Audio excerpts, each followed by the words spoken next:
The headlines on RT International: the Western strategy in Syria gets ever more complicated as Washington chooses to back Turkish forces in its military offensive on a Syrian town, while at the same time telling its Kurdish allies to back off. 12 people dead and more than 40 injured after gunmen stormed the American University of Aghanistan. Chinese immigrants in Paris warn they're being targeted by other ethnic minorities and demand better protection from police. It's after one attack ends in the death of a Chinese tailor.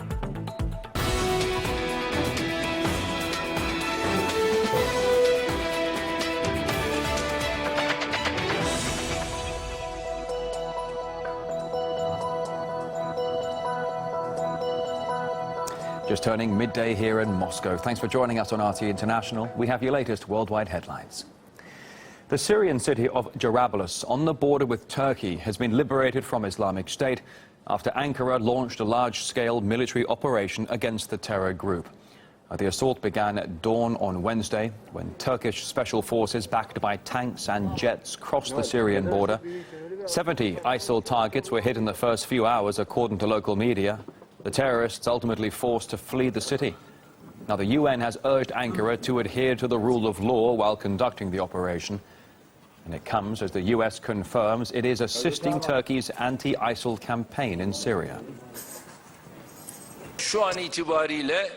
Members of the Free Syrian Army and the residents of Jarablus have retaken the town from Islamic State militants. They have taken over government buildings.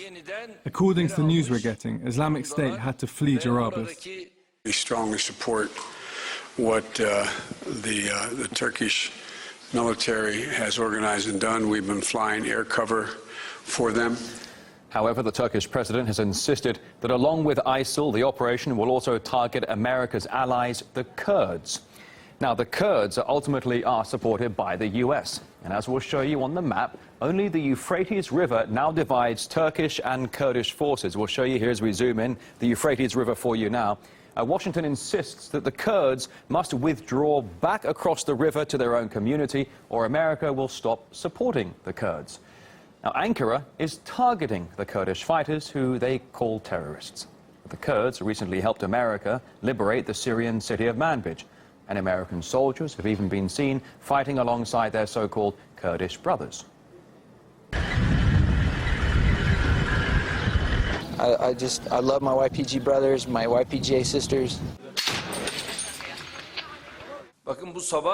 This morning our army started an operation against terrorist organizations like ISIL and the Kurdish PYD in northern Syria, who have been threatening our country.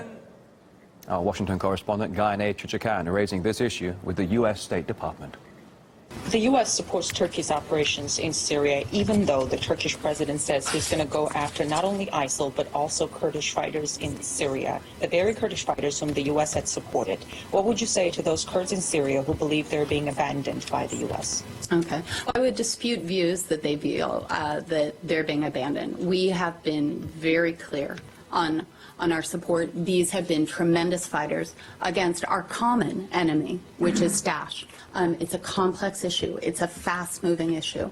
The U.S. has indeed been clear about its support for Kurdish fighters, as they have been Washington's main partner on the ground in Syria to fight ISIL. Just recently, they helped push ISIL out of the city of Manbij. Now, speaking in Turkey, Vice President Joe Biden tells Syrian Kurds to back off. We have made it absolutely clear to the elements that were part of the Syrian Democratic Forces, the YPG that participated, that they must move back across the river. They cannot, will not, and under no circumstances get American support if they do not keep that commitment, period. If we look at the map, the city of Manbij is on the side of the river that Joe Biden wants Kurdish fighters to leave. I asked the State Department if Vice President Biden's statement means that the U.S. wants Kurdish fighters to leave Manbij as well. Here. Does the U.S. call on Kurdish fighters to leave the city of Manbij, which they helped liberate from ISIL recently? So Kurdish commanders have made commitments that they will turn over areas to local populations, as they have been so tremendously successful in liberating those areas from Daesh. We expect them to live up to those commitments. I'm not going to get into this town or this village. U.S. officials had for months refused to choose between the allies, Kurdish fighters in Syria on the one hand and Turkey on the other. It sounds like the gist of what Washington is now telling Syrian Kurds is this: thanks for helping with ISIL, now leave, because our other ally Turkey is after you and we're not going to stop them. This leaves us with another question. With the choices that Washington is making, can it still count on Kurdish fighters to be its partner on the ground in Syria? The Kurds are disappointed. They're not happy with what happened in terms of U.S. support for Turkey. I think on the surface, Biden wanted to happy the President Erdogan and his cohorts. On the ground in Syria, I think American officials know that the Kurds are the reliable partners. I mean, the Kurds have been the fighting spirit in the Syrian Democratic Forces. Without them, there was no progress. They live on the ground, they believe in it, they're not mercenaries, they fight for, what they believe in, for the lands that they have.